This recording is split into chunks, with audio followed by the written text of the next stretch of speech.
Hello, good evening, and good afternoon, and good morning, dear Dhamma friends. And I warmly welcome all of you for today's Empty Cloud Monastery Dhamma page. And today also we are going to discuss another sutta, and the lessons can be grasped, can be grabbed from that sutta. And at first, I'm discussing about the sutta. It's a not long sutta, it's a very short one, but it consists with so many valuable Dhamma factors. And after that, you can present your questions. Especially, I would appreciate if you can ask the questions. So, with that, before we dive into the sutta, let's all together pay our homage to the Samma Sambuddha, and then let's begin the Dhamma talk.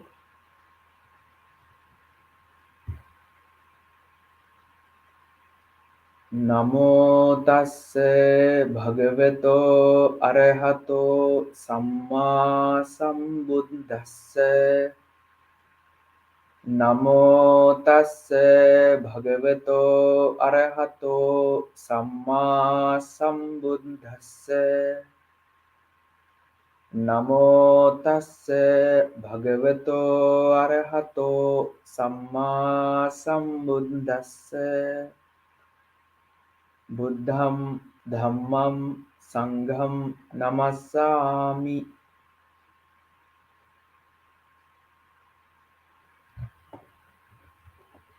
Okay, dear Dhamma friends, I have already shared the links on the comments, and you can also refer the sutta while I'm conducting the sermon.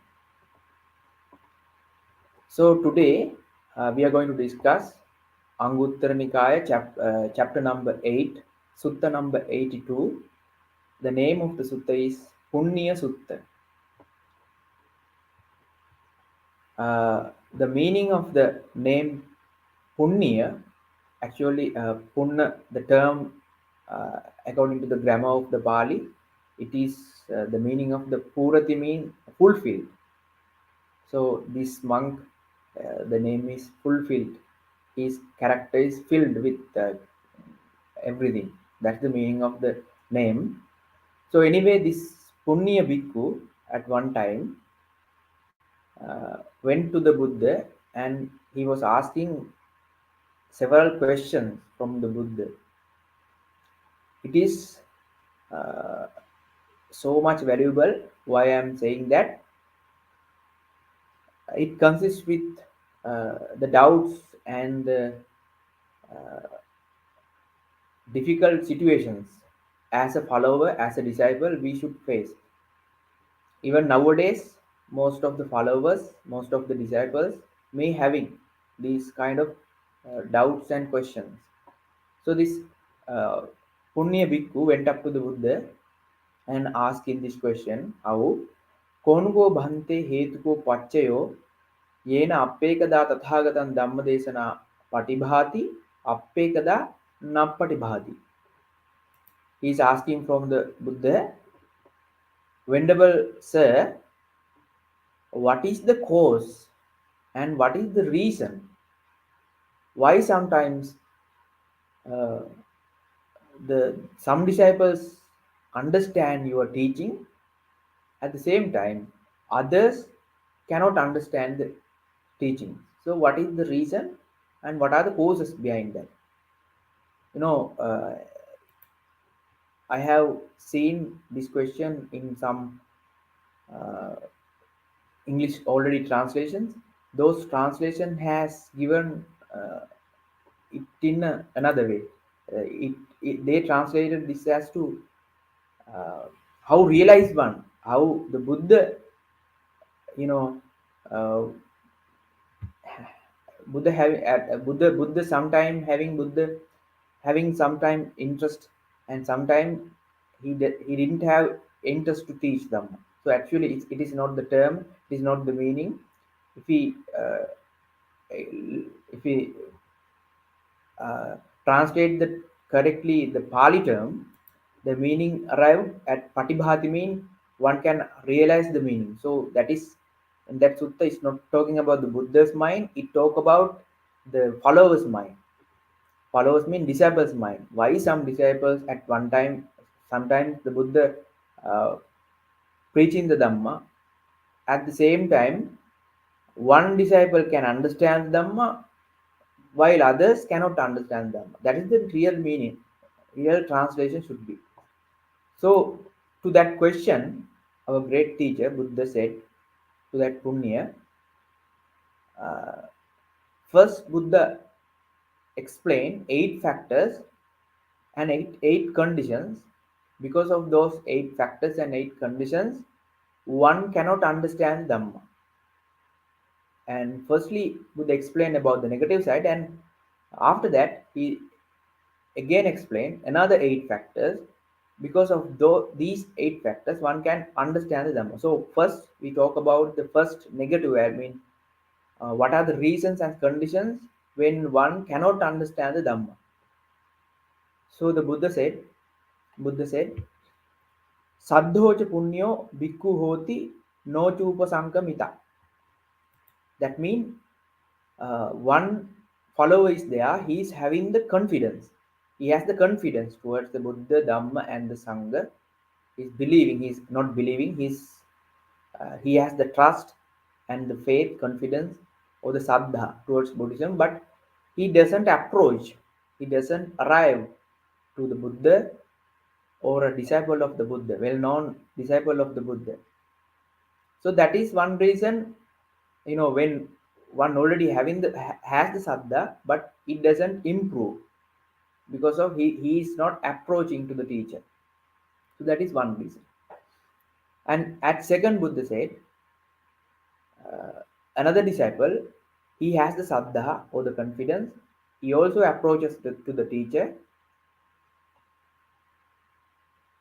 but he doesn't pairupasita. Pairupasita means he doesn't stay with the teacher with respect, and as a disciple we should give necessary respect, honor, veneration to the teacher. And the this person he has the saddha, he has already approached to the teacher, but he doesn't stay with the teacher with respect. So that is one reason he cannot understand the Dhamma. So the next one, he also has the saddha, he also approaches the teacher, and he stay with the teacher, as well as he doesn't question from the teacher. So that's why in the beginning also I said asking question is a uh, positive and good habit as a disciple. So this person, or he went up to the Buddha, went up to, he went to the teacher, is going to the he goes to the teacher, and he doesn't question him. So when one is when one doesn't question from the teacher, so that is one reason he is not improving. And the other one already another one, he has the faith or the saddha, he approaches the teacher and he stays with the teacher and he's questioning, but when the answers given by the teacher, he doesn't listen it properly. Ohita soto dhamma sunati means with an attentive mind, he doesn't listen to the answers that is given by the teacher. So that is one reason, though he has the saddha, though he approaches, though he questions, but still he cannot understand the Dhamma because of he's not listening the Dhamma. And the other one, he's questioning and the teacher also giving answers, but he doesn't memorize the Dhamma. Sutta Dhamman Dhareti, he doesn't memorize. So that is one reason one cannot understand the Dhamma. So further, another one, he questioned and the teacher is also giving answers.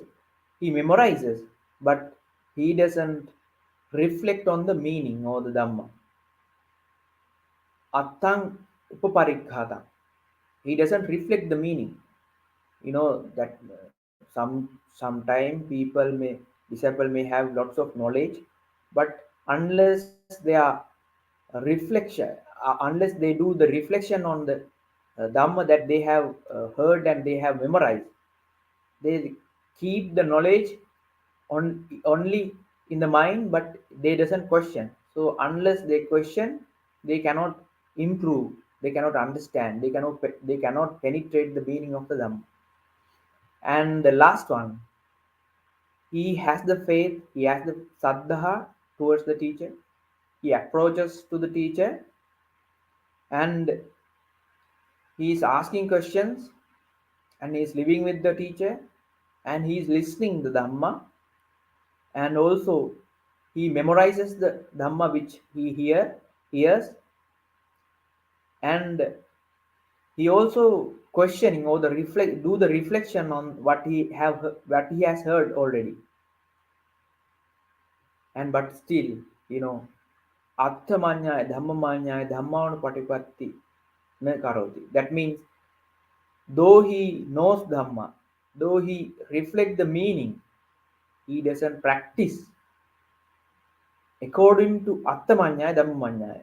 Not what according to what he understood. The practice has to be in line with the Dhamma and the meaning. That's what it says. Athamanyaya. Atha mean the essence or the meaning. Dhammamanyaya mean Dhamma factor. So I will explain that term further at last. So with this, when one doesn't fulfill these 8 necessary conditions and causes, he won't understand the Dhamma. So this is the negative part, and we'll again explain the positive part. Means that how one can understand the Dhamma. So the Buddha said, as the first reason or the cause, disciple has the saddha or the confidence. So saddha means, you know, the most people in other teachings and other religions, and even some Buddhists also, most of the time they think and they know saddha as a thing which mixed with fear, and uh, they are having the fear for punishment. So they know that is as saddha, but actually saddha means not that. uh, it is the trust. Trust means they know for sure that they're experiencing the results. That's why they build up the saddha. So for the meaning of the saddha means saddhati tathagatasya bodhi. So that means he trusts the understanding of the Buddha, understanding the uh, Buddha, Buddha nature. So further, if I explain that by giving an example, suppose we have learned about the nature of the anicca, mean the impermanent nature. So when one with the wisdom, when one carefully reflect, investigate the nature of impermanent on every aspect in the life, then we can easily, we can for surely we can know that everything, every conditioned thing is impermanent. So when one knows these impermanent nature, so we don't actually believe it, we can experience it. So then we know that this is a truth, this is the noble truth, it cannot be changed. So when one knows that, then that is the time he builds the saddha. That saddha is arise not because with not because of fear, because he know for sure, when I am following this teaching, definitely I will definitely I can understand, I can get something out of this Dhamma. That's why he built the saddha. So the suppose uh, this saddha may one may has, but still he doesn't approach us to the teacher, so that saddha won't improve. So that's why as the second step, with the saddha we have to approach to the teacher, and that is not enough. by just merely going to the teacher, that won't do much to the disciple. He has to go to the teacher, and he has to pyrupasita, he has to be with the teacher for a while. You know, uh, at one time, if you go to a monastery and if you listen one sermon, it cannot, everyone cannot understand them. So one has to go to the teacher, and he has to stay with the teacher with respect, and uh, by staying with the teacher, he has to fulfill that step also.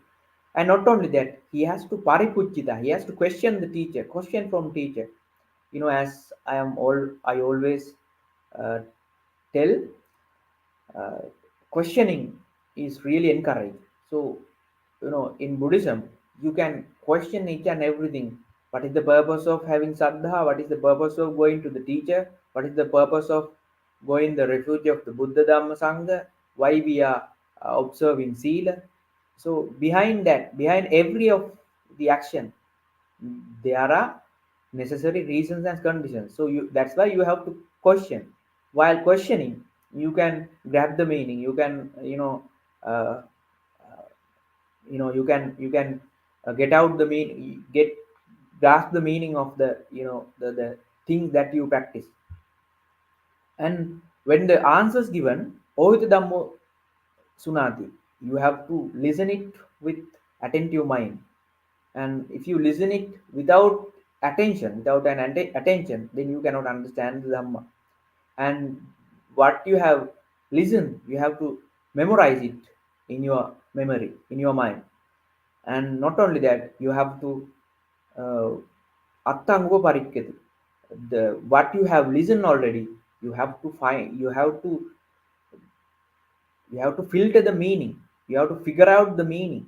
The meaning of things you cannot figure out easily. That's why we need to have the noble companionship. uh, that's why we need to have a association with the teacher, proper teacher, good teacher. Then you have to in your mind also, you have to think, you have to reflect, you have to deeply investigate what you have listened and what you have memorized. Recently I was trying to explain to you about Karniyametta Sutta. Unfortunately, we had some mechanical glitches, and I was unable to completely done the sermon. In there also, I was trying to explain you the true meaning of the sutta. You know, it's not just chanting. You know, when you chant the Dhamma with the meaning, by reflecting, when you chant, it is called one of the Vimutta. Just when doing chanting, you can understand the Dhamma. So there are some disciples during the Buddha's time, they have gained the enlightenment while chanting. That's why Buddha said. So knowing the meaning, it's a positive factor as a disciple. So finally, it doesn't matter whether you know or not the meaning properly. You have to practice not as you wish, but according to the or in line with the Dhamma. That's what it says finally. Attamanyaya Dhammamanyaya. Atta mean the meaning, Dhammamanya mean Dhamma factor. So I explained the meaning, the example to understand that. So Dhammamanya mean, suppose the term anicca or the impermanence is the Dhamma. And when you reflect on the anicca, when you understand the meaning of anicca, that is called the meaning, the artha. So suppose when you reflect on the nature of the impermanency, and if everything has the potential of the appearing and disappearing, so when you understand that, then you have less reaction on less grasping, less desire to the things. So that is the meaning of dhamma and the meaning. And you have to focus, you have to prepare, you have to uh, forward your practice according with in line with the dhamma. So that's what mean dhammanadhamma patipatti. When one complete these factors, then he will be able to understand the Dhamma. So I will again remind you the 8 factors. Actually, uh, keep these factors in your mind really will help you to understand the Dhamma. So the first factor is you should have the Saddha, and that only will not sufficient. With the Saddha, you have to Upasangamita, you have to reach to the teacher. Then in the third step, reaching teacher is not enough. You have to be with the teacher. You have to stay with the teacher with Saddha. That's called Pairupasita. Then further you have to question from the teacher. That's called Paripuchita. And as the fourth step, at the fifth step, you have to listen to the answers with careful attention, with mindfulness, with attentiveness. And uh, what you hear, you have to memorize. And the Dhamma that you have memorized, you have to not just deposit in your mind, you have to uh, question, you have to reflect, you have to investigate the meaning, the hidden meaning. So then, as the final step, with the meaning, with the understanding, you have to uh, practice according to the Dhamma and the meaning of the Dhamma. You have to practice. So those are the 8 factors you should keep in your mind, and you have to develop your practice by adding these 8 factors. So now with that, I have come to the end of the sutta. So I really encourage you to ask questions. So let's dive into the questions, and you can ask any questions with related to the sutta, or any kind of Dhamma factor. So already one question is asked: how to develop attention. So attention means, it's develop attention mean, uh, you know uh, the have attention mean like, suppose, uh, as a practitioner, we should mainly focus on 2 aspects. That's called in Buddhism sati and sampajanya. Sati mean awareness, mindfulness, attention. And uh, that's one part, and the other part is called sampajanya, mean that is called the wisdom. So by wisdom you can understand the Dhamma, but wisdom itself is not enough. Then you have to practice with attention. So attention mean, when something goes on with your mind, something goes around you, you have the capacity to detect, to identify the mistake, or the if there's a negative side of your mind. At the moment it begins in your mind, you can detect that one. So that's called attention. And if there's a positive thing in your mind, suppose, uh, when you hear a Dhamma talk, uh, in your mind it begins the Saddha. So you have kind of developed Saddha in you, and if you have the attention at that time, then you can detect, now I have the Saddha.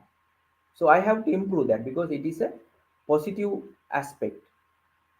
And while hearing Dhamma, suddenly you may arise with,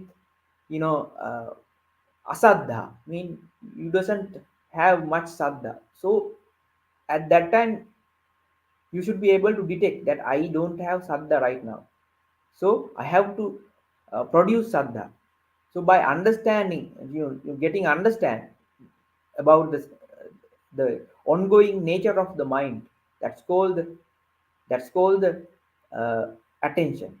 And another example, suppose uh, we are dealing with, sometime as a disciple, we try to eradicate the defilements, hatred and the desire and everything. Sometime, though we try to eradicate them, sometimes we cannot do that. But when you do meditation, and suddenly, all of a sudden, some lustful thought arise in your mind, then and there, if you can understand, if you can understand at the beginning that I have my mind already arise with desire, so then you can, that's called the meditation, that's called the bhavana, that's called the awareness, that's called the mindfulness, that's called the sati. So when you know the, so it doesn't matter that every unenlightened, unenlightened mind's nature is the defilement arise. But at the very first, at the first time, at the beginning, if you can detect that one, that's the real positive factor. That means you have the attentiveness. So when you at the first time, when you understand that that is as the factor which is arise in your mind as negative, then you can immediately, you can take actions to overcome that negative aspect in your mind. So that's called attention. So with that attentive mind, you can do anything. Like if you observe sila, so then you build up your attention. That means, suppose uh, as a upasambada bhikkhu, I have 227 precepts, and even more than that, I have to be attentive on the precepts. Otherwise, if I violate them, then that will tarnish my sila, that will eventually tarnish my samadhi, that will, find ultimately it will it will hinder to my wisdom to arise.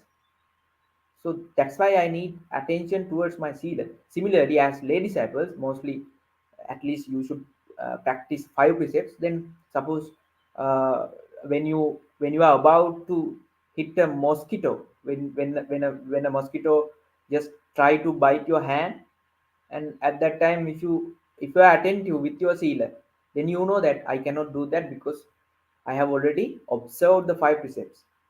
So uh, in that, like that, in each and every action you can develop your attention. So attention is one. Attention can be explained as sati. Mostly sati translated as mindfulness and awareness, and kind of that, no. Attention also can be given to the term sati. So hope I given the answer, and if it is not understood, then you can ask again. You can ask another questions.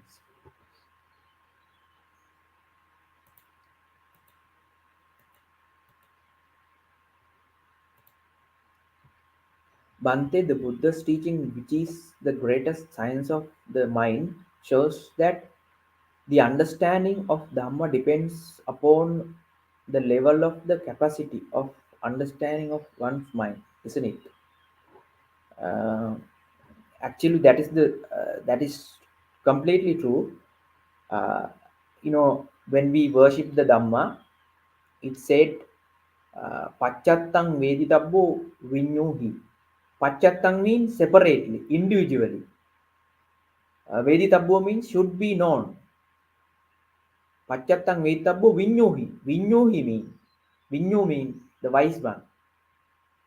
The meaning can be penetrated only by the wise one. So that everyone, every disciple doesn't have the every disciple don't have the same capacity of the uh, wisdom. It depends on the people. Suppose in the school, we learned about, we are learning mathematics. you know at some time, when we focus to our childhood friends, and when we learning about mathematics, sometimes teacher do the sum on the whiteboard or the blackboard. There are some bright students are there, they only see the mathematics, done by the teacher only one time.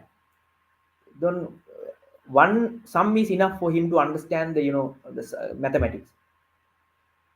So they are the bright cases, and some students are there, in the class they cannot understand while teacher presenting the mathematics on the whiteboard or the blackboard. He just noted down the mathematics, and he just returned to the home, and several times he practices that one. In that way he can understand that meaning. So others are there, They noted down the sum and they come back to the home and they practice for several days, sometimes several months. In that way, they can understand the Dhamma. So similarly, this Dhamma is also the same. Understanding, it is not equally affect to everyone. So it depends on the person's capacity. But uh, the one who doesn't have much wisdom, and they struggle and they do hard work and they practice well, they also can achieve the Dhamma. That's why that difference are there in this uh, Buddha Sasana with the understanding. That's why different people has the different level of understanding. Sometimes at the Buddha's time, when the Buddha presenting the sermon, then and there people can understand. But that's called, there are four types of disciples in this Buddhism. The first one is known as Udgatitanyu. Udgatitanyu means the one, he needs to listen only one verse. By just hearing one word, one verse, he can understand the Dhamma. The most prominent example is the Venerable Sariputta's case. Venerable Sariputta, as a lay disciple, when he hears the Dhamma from the Venerable Assaji, "Ye Dhammai tu pabwa tesang hetun tatagato aha tesang kyo niro devang vadi mahasamam." By just hearing the first two sentences of the verse, he penetrated the meaning and he became the Sotapanna. So that's the level of the first type of disciple. And the second type is disciple known as Upanchitanyu. Upanchitanyu means at the first hand he cannot understand the Dhamma, but he listen it and he memorize it, and after that he just reflecting. Then only he can understand the Dhamma. Or else he needs to not only the verses, but he needs further explanation. In that way he can understand Dhamma. And the third one is known as Nyaya. Nyaya means uh, he listens to the Dhamma and he hears the explanations also. Still, he cannot understand Dhamma. He needs to practice further. Sila, he needs to practice Sila. He needs to get the Samadhi through Sila. And finally, wisdom. Then only he can improve that wisdom and finally penetrate the meaning of the Dhamma. So that's called Nyaya. And the last one is called Padaparama. He can only know the terms only, words only. He cannot understand in this life, in this very life. He cannot penetrate the meaning. But still, he has to try. He has to practice. Why? At least he may cannot he may he don't have he doesn't have he doesn't understand Dhamma in this very life, but in the future life he will be able to understand. He will be able to get the developed wisdom in the future life. So in that way we have to practice, and because of that differentiations of the characters, so the including the wisdom, this Dhamma understanding of the Dhamma vary to the person to the person.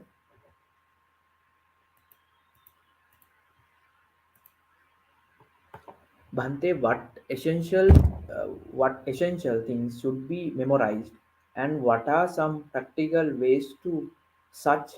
Please, I would like to develop this skill. Uh, what are the essential things to be should be memorized? Mm, Actually, that's a good question. Uh, you know, as a practitioner, first hand, you must understand your uh, mental capacities, mental features. I mean, your capabilities you have to understand. Suppose uh, if you are a sadhu, if you have the faith or the confidence toward the Buddha, then that is the aspect that you can totally improve. So when you hear Dhamma sermons which related to the Saddha or the faith, suppose you are if you are a disciple with Saddha, then you have to focus on the uh, especially the qualities or the attributes of the Buddha. We call Buddha 9 attributes of the Buddha. You have to remember. You have to remember the terms of them, especially the first term is called arahang. That means our great teacher is uh, his mind is uh, completely purified. There is no any defilement. Hence that he is worthy of receiving any kind of offerings. So in that way, as a saddha, if you know that you are having a mind with saddha, then you have to memorize the features, attributes of the Buddha and Dhamma and the Sangha. So then, when you practice, you mostly focus on those memorized attributes. Then you can reflect on them while you are in seclusion. When you are doing meditation, you can do that. You can do meditation on what you have memorized in that way. So that will eventually help you to gain the samadhi or the samatha. But after getting that samatha, then again you need to do the vipassana. That in that way you have to gain the wisdom. So that's how, as a saddha person, the memorize will help you to gain the samatha and vipassana, develop your wisdom.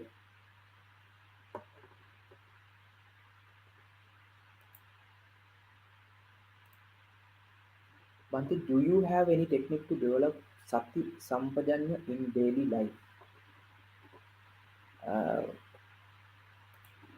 Actually, to develop sampajanya, you have to listen Dhamma sermons. You have to, in that way, as I explained in the sutta, you have to go to the teacher and asking questions in that way. As well as you have to listen the sermons which relates to the five aggregates, as well as the six sense faculties, as well as 18 element, or the dependent origination. Now, in Sri Lanka, now uh, there's a trend going on with the Buddhist community. They are so much of like to hear the Dhamma which relates to the causal relation, that called Patthana. That means, Buddha has revealed this truth in three ways. Three ways. One, at first, Buddha focusing on the Four Noble Truths. By understanding the Four Noble Truths, one can develop the sampajanya, mean the wisdom. And secondly, Buddha focusing about the Patisamuppada, or the dependent origination. When one hears the Dhamma which relates to the dependent origination, he can develop the wisdom. And the most subtle and sublime is the Pattan, mean the causal relations. So when we hear the Dhamma which relates to the Pattan, it will easily develop your mind, your wisdom. Suppose it's like this. Suppose you are going to learn about the mechanism of an engine in a vehicle. So by just observing that engine from the external, from the outside, you cannot know what is going on inside the engine. But if you can just deassemble the engine, and if you can observe the inner parts, you know by nail to nail, then you begin to how it functions. You can get an idea how it functions when you deassemble it. Similarly, when you hear the Dhamma, then you go deep into that. As I said, what is suppose if you take the five aggregates, what is form, and what are the uh, how form created, how what are the inner parts of the form. There are 28 types of form. In that way, if you investigate, then you develop your wisdom. That is the way of developing the wisdom. You have to question and you have to investigate everything. So when we come to the sati part, so sati is, some say awareness, some say mindfulness, some say we can say attentiveness also. So especially that's why uh, we need to focus at the first hand on the sila. When you practice sila, you develop the sati. Suppose uh, when you do the sealer, you just have the control on your physical activities as well as the verbal activities. That means when you observe the sealer, before you do something, you should know that what this thing I am going to do. You know, you have the sati about your physical activities because of the sila. And you have, when you talk, before you talk something, you should be you should have the sati about your verbal activities. That means what you are going to talk, whether I'm going to talk uh, I'm going to lie, or I'm going to talk the other idle talk, or the divisive speech, or the verbal, before you talk you should know that I'm going to talk uh, what you are going to talk, because of that seed. So by seed you develop the sati.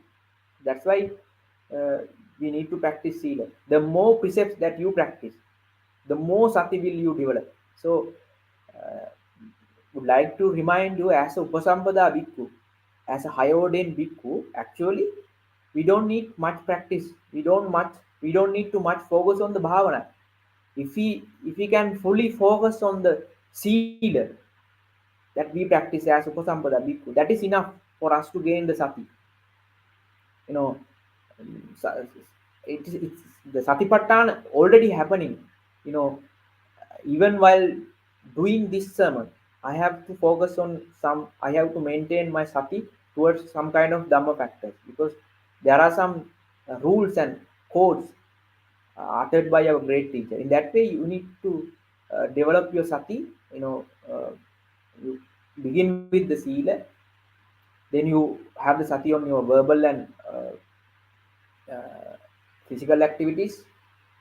And when you do the meditation, as I said, uh, maybe your mind deals with positive, both positive and negative aspect. But in the first hand, if you notice that your mind, your mind deals it, and now suppose, if you take right now, my mind is now, I'm in my mind, there is no any defilement. So if you can understand at the first hand, that's called sati, or the awareness. So then if you have the anger, then you know that my mind is dealing with anger, so I have to practice now loving kindness, or the metta. And if your mind is having the desire, then you should practice the asubha. Likewise, if you are attentive, if you are mindful, then and there you can detect your mind, and you decide what to do to your mind right now. So that's called sati. In that way you can develop sati and sampadanya.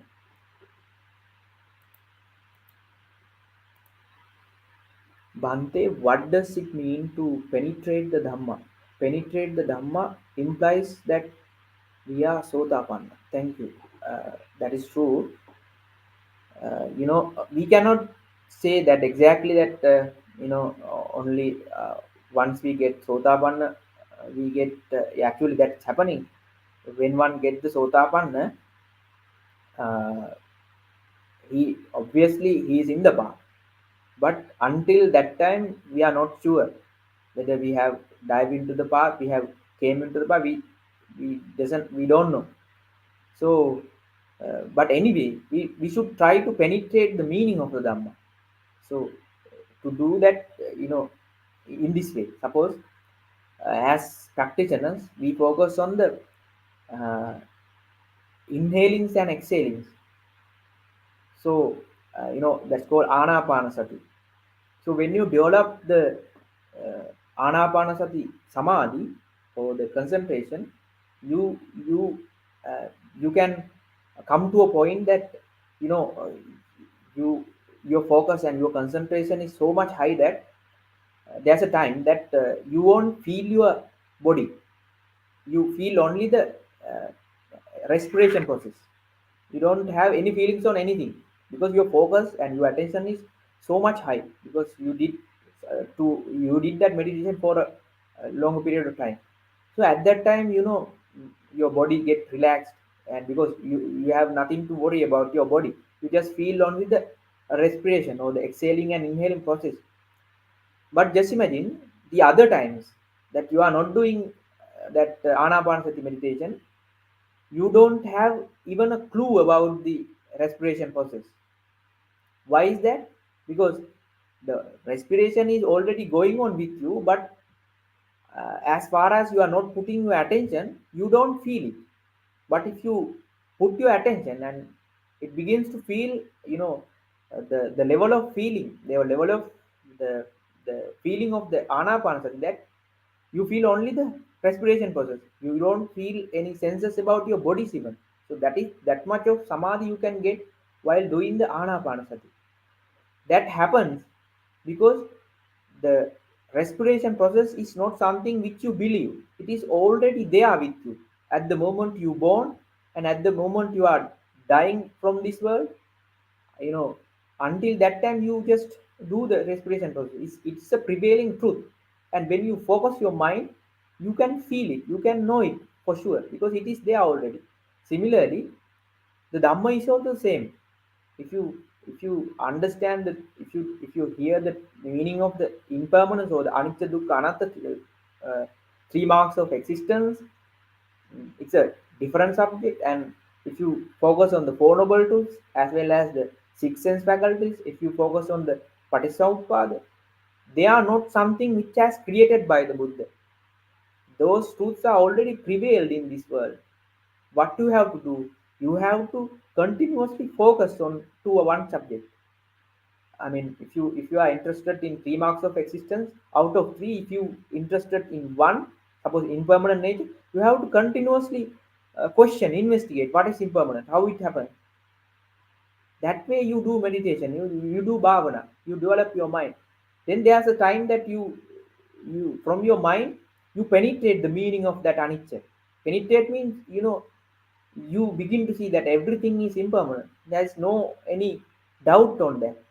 So at that time you penetrate the meaning. And suppose, and if another teacher come to you and said, maybe say, no, you are, the thing that you are doing is wrong, but you know for sure that though anybody tells you anything, that the practice that I am doing is right, because it is a prevailing truth that you have penetrated.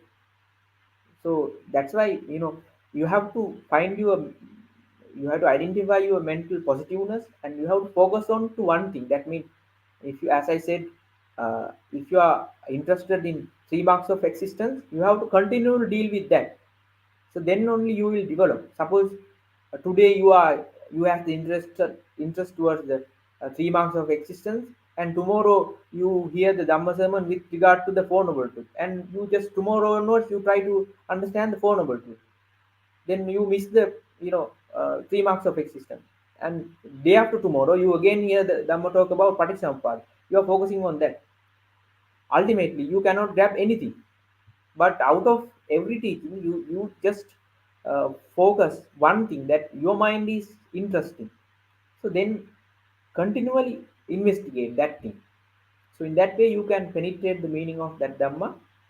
uh, so in that way you can actually, when one only understand the nature of impermanence and three marks of existence, one can become Sotapanna. So becoming Sotapanna, it's not depends on, our wishes, but if you create the necessary causes and condition in your mind, you can become Sotapanna. So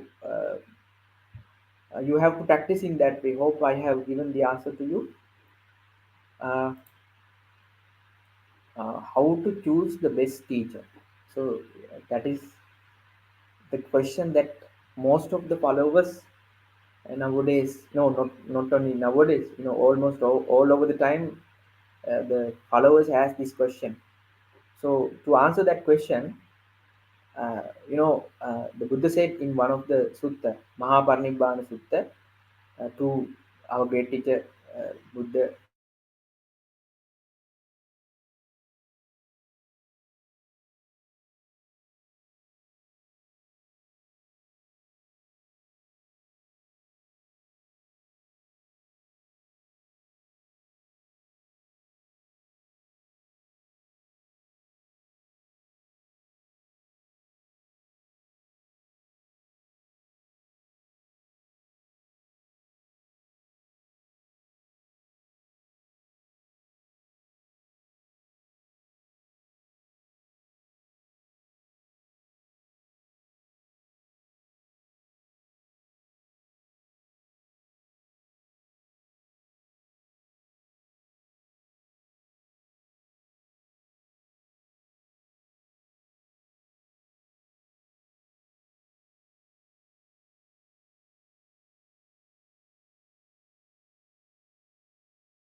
or some signal failure, signal disruptions were going on, and now it's okay. How to choose best teacher? I was explaining that when the disruption is happening. So, as I said, in the Mahaparinibbana Sutta, Venerable Ananda asking the same question from the Buddha. After the passing away of our great teacher, how we should find our teacher? At that time, Buddha said, Ananda, don't worry about me because I have already explained all the Dhamma and the Vinaya. So, this Dhamma and Vinaya is your teacher. So, uh, so as a disciple, as a mm, monastic disciple, as well as the lay disciple like you, so you have to focus on the Dhamma. So even myself, I am teaching, I'm doing this sermon with the sutta. So at that time you have to uh, read that sutta, and you have to go through that sutta, and you have to try to find the meaning. And if there are any doubts on that sutta, you have to question from any teacher, because you can question either me, either the monk in your uh, village temple, or this kind of Dhamma sermon, online Dhamma sermon. You can present your question. In that way, you can ask, and you have to again, you have to tally with that in the Dhamma Sutta and the Vinaya. In that way, you can find the true teacher. Otherwise, in this whole world nowadays, we cannot find the complete perfect teacher. The Dhamma and the Vinaya is the perfect teacher. So when one is teaching the Dhamma with the Sutta and with the Tripitaka and other, related Vinaya, then he is the true teacher. But you cannot completely detecting depending on one teacher. You should have few teachers. So this like when you are in school, uh, if you are in a grade one, you go to a teacher which can teach you the things which relate to grade one. And if you pass that level, you go to the grade second, grade two. In the grade 2 you will face different teacher. Likewise, for the different aspects, there are some different teachers. Some teachers are there, they talk about samadhi. Some teachers are there, they talk about vipassana. So to know about samadhi, you have to find uh, teacher which teach you about samadhi. And if you focus on the samadhi, there are some teachers, they talk about not samadhi, wisdom. So you have to go to a wisdom teacher. Likewise, it depends on you to find a good teacher. But every teacher, what they taught has to be in line with the Dhamma. So to check that, that is also your duty, because no one is coming to you on behalf of you to do that. You have to do that for yourself. So with that, so many questions asked, and uh, really encouraging you to ask questions, and really thank you for asking questions. Now, with that, we have come to the end of today's Dhamma talk, and we have discussed uh, important Dhamma factors within this Dhamma sermon, and we have earned so much merits and virtues. First of all, I would like to share all those merits, especially to my teachers. With the permission of mentioning their names, I would like to utter their names, especially Venerable Man Kadavala Sudastana Thera, as well as Venerable Man Kadavala Nandaratana Thera, as well as my immediate teacher, Venerable Kotmali Kumar Kassapa Thera, may receive these merits, and may they be able to attain the physical well-being as well as the mental well-being, as well as finally the supreme bliss of Nibbana. And secondly, the Empty Cloud Monastery uh, disciples of the community, especially Bhante Sudaso and Ayasoma and other resident monks, because they have created this opportunity, they have created this stage for you all, and because of that, from Sri Lanka, I can share the Dhamma to throughout the globe. So uh, those Empty Cloud Monastery community has provided us this opportunity. So especially, may all these merits and virtues be upon them, may share by them, and may they be physically well as well as mentally well, and may they find the supreme liberation sooner. As well as I would like to share all these merits to the all the divine beings, all the beings who wishes to gain merits, who wishes to share merits, may they share these merits, and all of them be well, be happy, and finally find the ultimate peace of Nibbana. And finally, all the sentient beings and all the disciples who have contributed to this Dhamma talk while listening, by asking questions, all the disciples, all the sentient beings may share these merits, and all of them be well, be happy, and may find the true noble teachers, true noble companionship, and all of them finally may they attain the supreme bliss of Nibbana. With that, I would like to conclude the Dhamma talk, and I would like to share my blessings uh, by giving necessary respect. May you receive the blessings.